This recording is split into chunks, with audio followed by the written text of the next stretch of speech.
ويسر لي أمري واحلل عقدة من لساني ويفقهوا قولي.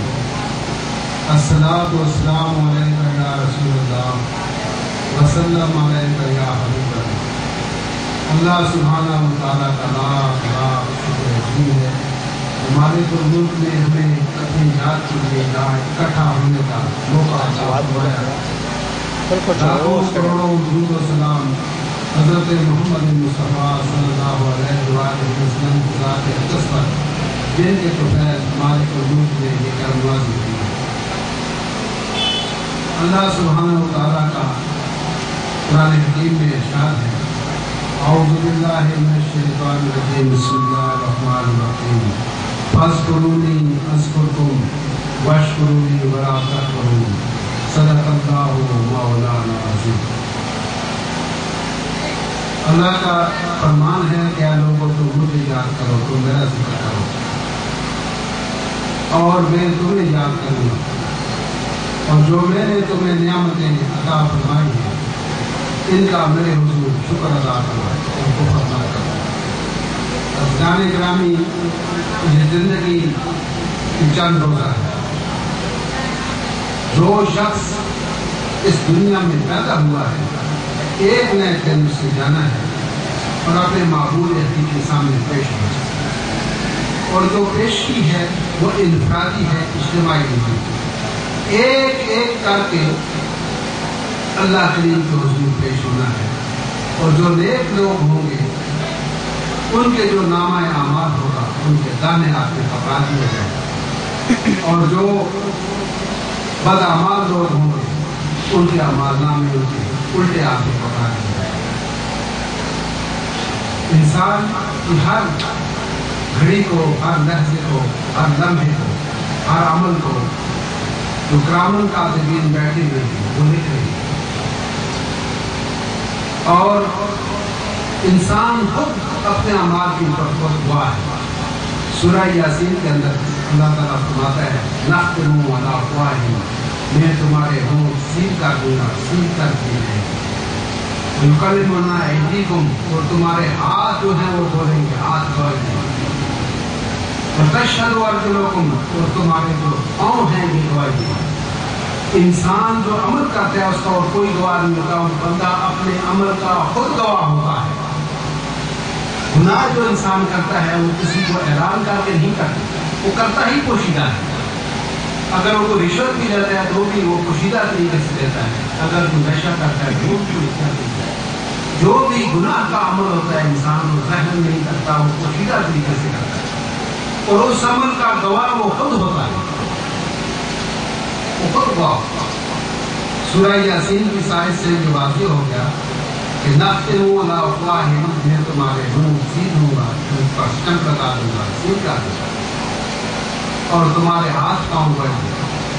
تو ہاتھ دعاؤ کی جو آپ کے ساتھ ہاتھ ہیں پاؤں نہیں یا کے وٹنس ہیں یا کے گواہ ہیں تو کس طرف کیا کہ گئے آپ. اسی لیے جیل کے لیے جب جاتے ہیں تو ضرور یہ سنت ہے کہ آپ ایک راستے سے جائیں اور دوسرے راستے سے واپس آئیں تاکہ آپ کے قدم زیادہ ہوں.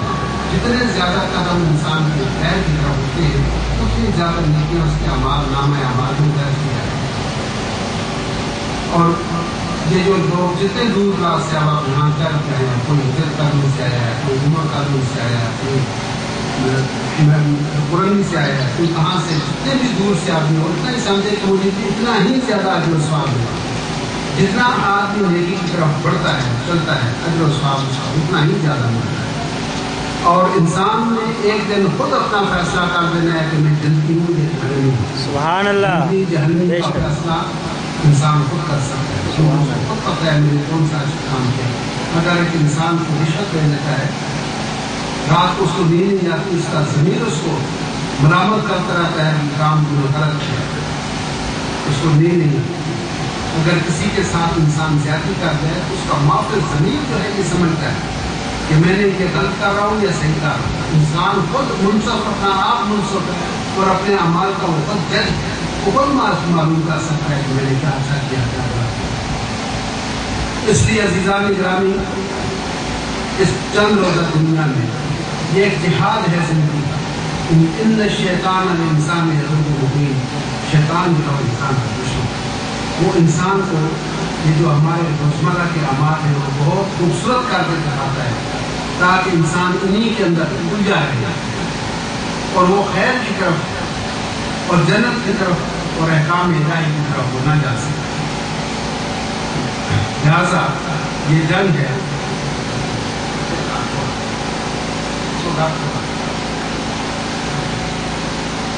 لہذا انسان کو اپنے اعمال کے اوپر نظر رکھنی چاہیے اور یہ خیال رکھنا چاہیے یہ جو کام میں کر رہا ہوں یہ کیا اللہ کے امر کے مطابق ہے۔ مسلمان ہونے کا مقصد ہی یہی ہے، یہ بات بڑے غور سے سننا۔ اسلام قبول کرنے کا مقصد یہ ہے مسلمان ہونے کا کہ انسان جب اسلام قبول کرتا ہے تو انسان خود کو سرنڈر کر دیتا ہے، اس میں اپنی مرضی نہیں ہوتی، اپنی مرضی کو اپنی خواہش کو ختم کر دیتا ہے اور اس مالک کی حقیقی خواہش اور مالک کی مرضی پر چل رہا ہے۔ جس وقت آپ مالک کی مرضی پر چلیں گے، جب اسلام آپ نے قبول کر لیا پھر آپ کی خواہش آپ کی مرضی ختم، پھر جو کچھ بھی آپ نے کرنا ہے وہ اللہ کی مرضی کے مطابق کرنا، اللہ کے حکم کے مطابق کرنا اور اس کے محبوب کے احکام جو اس کی سنت ہے اس کی پیروی کرنی ہے۔ جب سنت رسول کی پیروی کریں گے، احکام الہی کی پابندی کریں گے، کوئی بھی آپ کا مسئلہ ہو اس میں اپنی مرضی کو آپ نے شامل نہیں کرنا بلکہ اس میں یہ دیکھنا ہے کہ اس میں اللہ کی مرضی، اللہ کا حکم کیا ہے، دیکھنا یہ ہے کہ اللہ کا حکم کیا ہے۔ تو اللہ کا حکم ہے، اللہ کی کتاب آپ کے سامنے ہے، جو نبی پاک صلی اللہ علیہ وسلم کی سنت ہے، وہ سنت کیا ہے؟ وہ سنت حضور کا عمل ہے، جو آقا دو جہاں کا عمل ہے اسی کو سنت کہتے ہیں۔ حضور کے عمل پر عمل کرنے کو اتباع رسول کہتے ہیں۔ جو عمل سرکار دو عالم نے کیا وہ کتابوں میں محفوظ ہے۔ ایک چھوٹی سی مثال آپ کو دوں کہ سیدنا علی کرم اللہ وجہہ آقا دو جہاں کی خدمت میں حاضر ہوئی، عرض کی کہ یا رسول اللہ مجھے آپ کی دختر نیک اختر فاطمہ الزہرا خاتون جنت کا رشتہ چاہیے۔ تو آقا نے پوچھا کہ علی فاطمہ کو مہر میں دینے کے لیے تیرے پاس کچھ ہے؟ تو مولا کائنات نے یہ کہا، یہ بھی یاد رکھیں کہ آقا دو جہاں وہ سرور کائنات ہے، حضور علیہ السلام سرور کائنات ہے اور علی کرم اللہ وجہہ یہ مولا کائنات ہے۔ سبحان اللہ، وہ مولا کائنات ہے۔ اور آج بھی جس وقت ہم لوگ کہتے ہیں یا علی مدد، تو علی مدد کو آتے ہیں، علی مدد کو آتے ہیں، مشکل کشا۔ لیکن ایک بات اور بطور خاص میں یاد رکھنا، ایک سوال پیدا ہوتا ہے کہ یار اگر وہ مشکل کشا ہے تو پھر انہوں نے اپنے بیٹی کی کربلا میں مدد کیوں نہیں کی؟ سوال ہے کیوں نہیں؟ اس لیے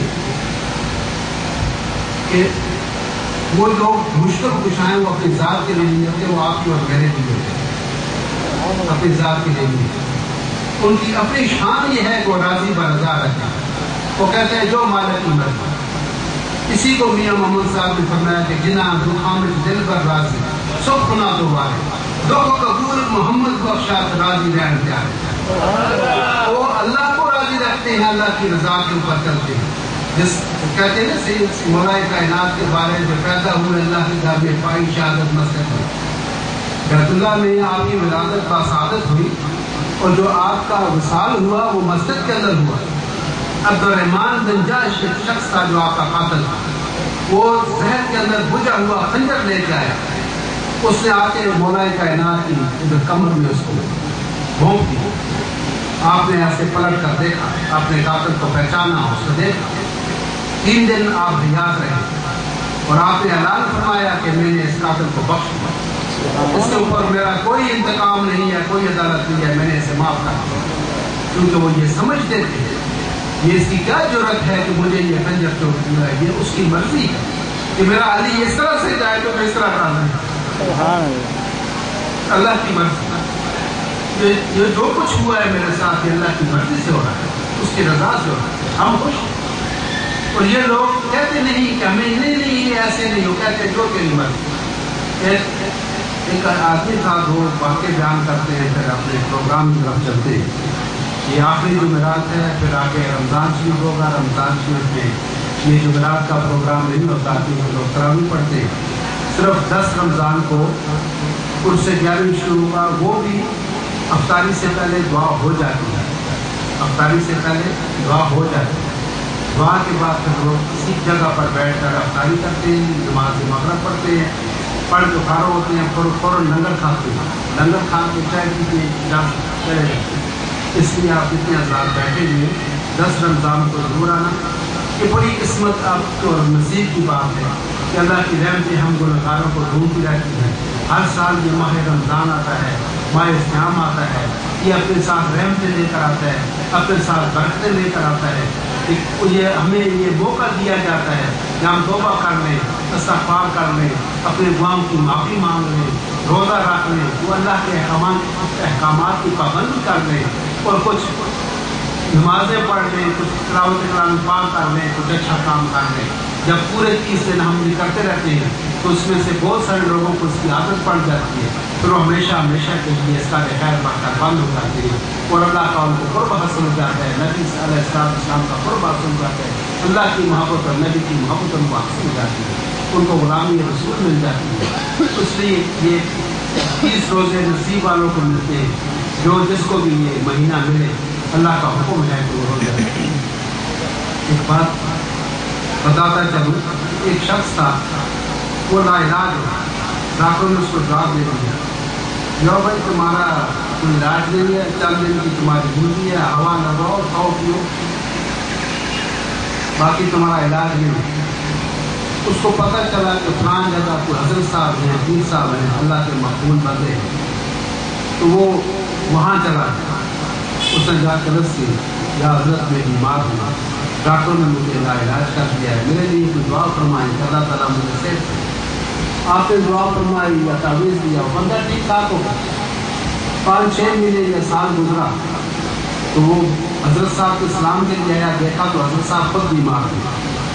انہوں نے اس نے کہا کہ یا حضرت آپ مجھ کا علاج کیوں آپ نے ٹھیک کر دیا، تو آپ اپنے آپ کو کیوں نہیں ٹھیک کرتے، آپ اپنے لیے دعا کریں تو آپ ٹھیک ہو جائیں۔ انہوں نے کہا میں کیوں کروں، یہ جسم میرا ہے ہی نہیں، میں کیوں کروں دعا، یہ جس کا جسم ہے وہ جانو، اس کا کام جانو، وہ اس کو بیمار رکھیں یا صحت مند رکھیں، مجھے کیا ہے۔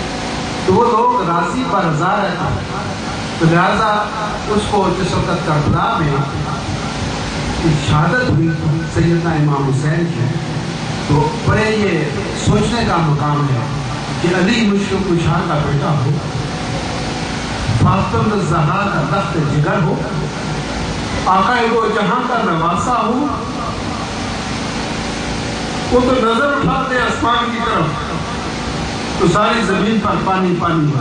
اللہ اکبر، کیا کیا مشکل تھا کہ کربلا میں پانی نہ ہو۔ بے شک بے شک۔ لیکن بات وہی ہے جنا دکھا میں دل کا تازی سخت نہ ہوا۔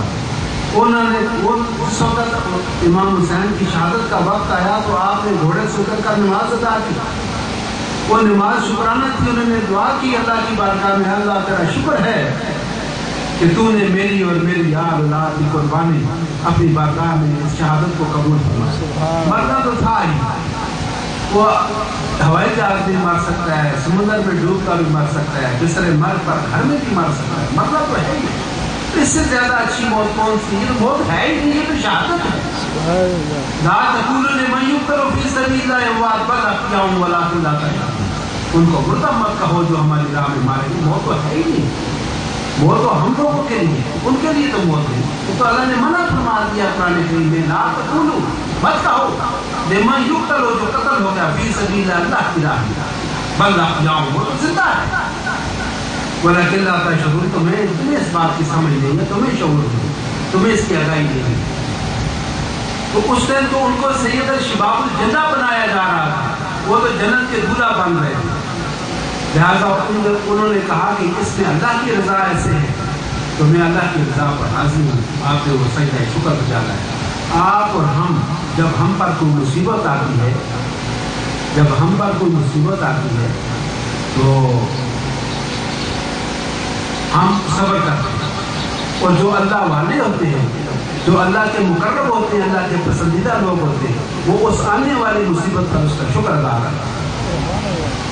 تو آپ امام حسین نے، امام علی مقام نے جو وہاں پر نماز کربلا میں پڑھی تھی، وہ سجدہ شکر تھا کہ اللہ تعالیٰ شکر ہے کہ تم نے ہماری شہادت، اکبر کی شہادت، اصغر کی شہادت، عباس علمبردار کی شہادت کو اور حسین کی شہادت کو تم نے قبول فرمایا، تیرا شکر ہے۔